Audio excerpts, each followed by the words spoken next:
යාළුවෙක් කෙනෙක් ගන්නයි ඇවිල්ලා ඉන්නේ. අකුරු යාළුවා නම් ඉන්නවා මේ පැත්තේ. ඒත් ඔයා තාම දන්නේ නැහැ මෙයා කවුද කියලා. ඊට කලින් අපි පුංචි කතාවක් අහලා ඉඳන් යන්න හදන්නේ. මෙන්න මෙතන ඉන්නවා වඳුරු පැංචි. වඳුරු පැංචියෙක් ඉන්නවා. මෙතන වලස් පැංචියක් ඉන්නවා. මෙතන වතුර වලක් තියෙනවා. බලමු මොකද වෙන්නේ කියලා. ඔන්න කියනවා වඳුරු පැටිය වතුරේ වලට අතින් ගසනවා. පුංචි වලස් පැංචියෙකුගේ ඇඟේ වදිනවා. වතුරේ මොකද වහිනවාද පැංචි බලනවා. වඳුරු පැටිය හොරා වගේ වලිගේ වනනවා.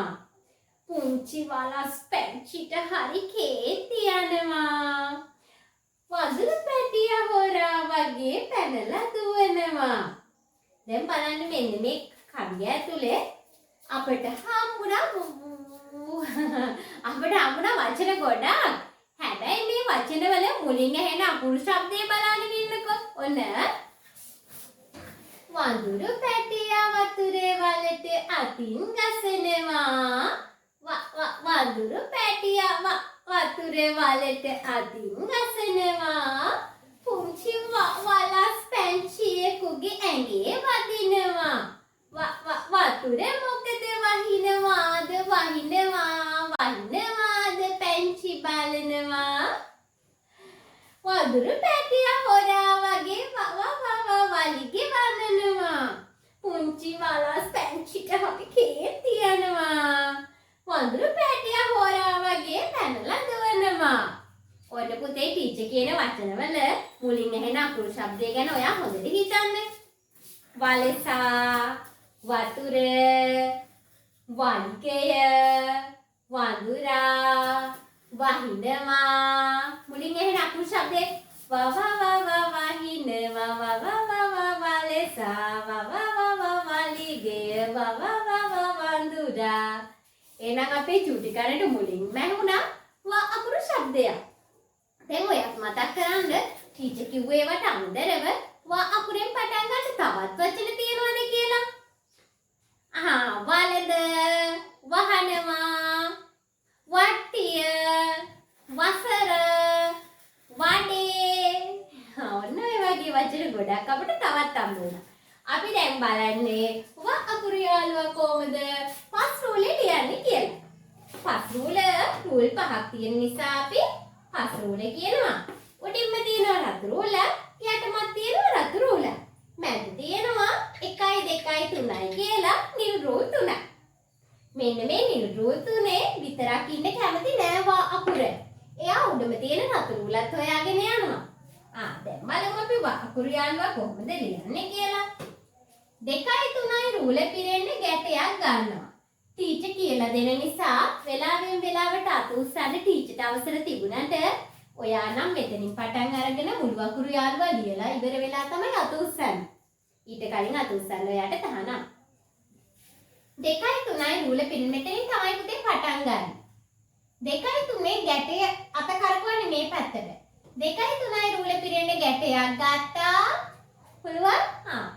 පටන් ගත්ත තැනටම ඇවිල්ලා චූටි ඉත්තක් අරගෙන එයාව බහිනවා 3 වෙනි රූලෙට. එයාව අරගෙන ඉන්නවා 3 වෙනි රූලෙට. අනේ මෙන්න මෙතන චූටි හොටක් වගේ. චූටි උල් හැඩයක් තියෙනවා. ඒක අපිට ලේසියෙන්ම දාගන්න පුළුවන් විදියක් තියෙනවා. පැන්සල්තේ චූටි වෙලාවක් මෙතන නතර කරගෙන ඉන්න. ඊට පස්සේ නතර කරගෙන ඉඳලා පිරුණු බණ්ඩියක් අරගෙන එයා 4 කියන රූලේ ගෑවිලාමයි යන්නේ. 4 කියන රූලේ ගෑවෙනවා. 4 කියන රූලේ ගෑවිලාම ගිහිල්ලා උඩට ගිහිල්ලා උඩ රතු රූල හම්බ වෙලා චූටි වෙලාවක් නතර වෙලා ඉන්නේ එහෙම නෑ. තවත් ටිකක් පහළට බහිනවා. වෙන්න දැක්කද? තවත් ටිකක් පහළට බැස්සා. අකුරු යාළුවා ඉන්නේ පුතේ මෙහෙම උඩ බලාගෙන නෙවෙයි. එයාගේ මූණ බලන්නකෝ. එයා පහළ බලාගෙන ඉන්න අකුරා. බිම බලාගෙන ඉන්න අකුරා. නංගි කියන්නේ කියනවා ලැජ්ජාවෙන් බිම් බලාගෙන ඉන්නවලු අකුර. හරිනේ. මේ පහළට නැගලා ඉන්නේ ඔළුව. ආයෙත් කියලා දෙන්නම්. 2 3 රූල පිරෙන්න ගැටයක් ගත්තා චුටි ඉත්තක් අරගෙන පහළ රූලට බහිනවා.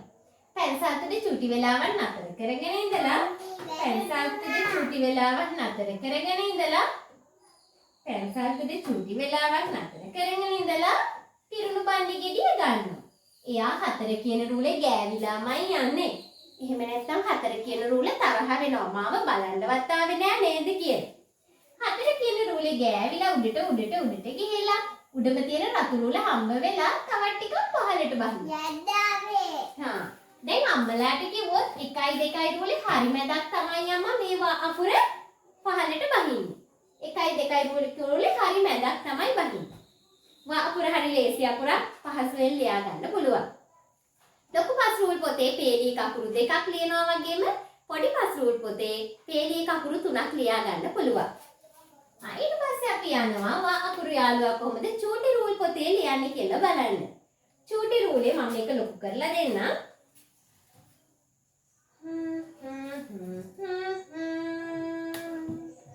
චූටි රූල් පොතේ නම් පේලී අකුරු 3යි ඊට වැඩිය ලියන්න පුළුවන් ඉඩ තියෙනවා කියලා මම දන්නවා. හැබැයි ඊට එහා අපි ලියන්නේ නැහැ. චූටි රූල් පොතේ ලියද්දී උඩම රූලේ අපි ලියන්නේ නැහැ. උඩම රූලේ ඇරලා තමයි එන්නේ. ඔන්න කතිරයක් දාලා ඇරලා ආවා. මොකද තමන්ගේ රූලේ ඉඩමදි කියලා උඩට යන අකුරු වලට ඉඩ දෙන්න ඕනනේ. අන්න ඒ නිසා අපි උඩම රූලේ ලියන්නේ නැහැ. ඊට පස්සේ 1 2 කියලා මෙතන රූල් දෙකක් තියෙනවා. 1 කියන රූලෙන් තමයි ගැටේ ගන්න පටන් ගන්නෙ.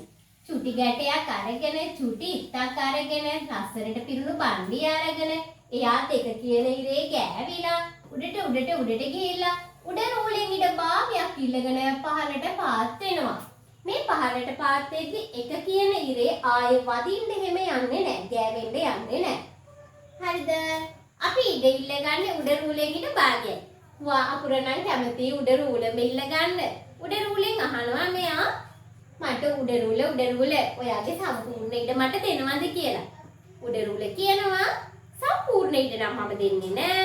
මගේ රූලෙන් ඉඩ භාගයක් ඕනේ නම් ඔයාට දෙන්නම් කියලා. උඩට යන හැම අකුරටම උඩ රූල ඉඩ දෙන්නේ එයාගේ රූලෙන් ඉඩ භාගයක් විතරයි. ඔන්න ඔය විදිහට අපි අකුරු යාළුවා පස් රූල් පොතේ සහ සරි රූල් පොතේ ලියන. අම්මේ යද්දාවේ පාරිත කරගන්න.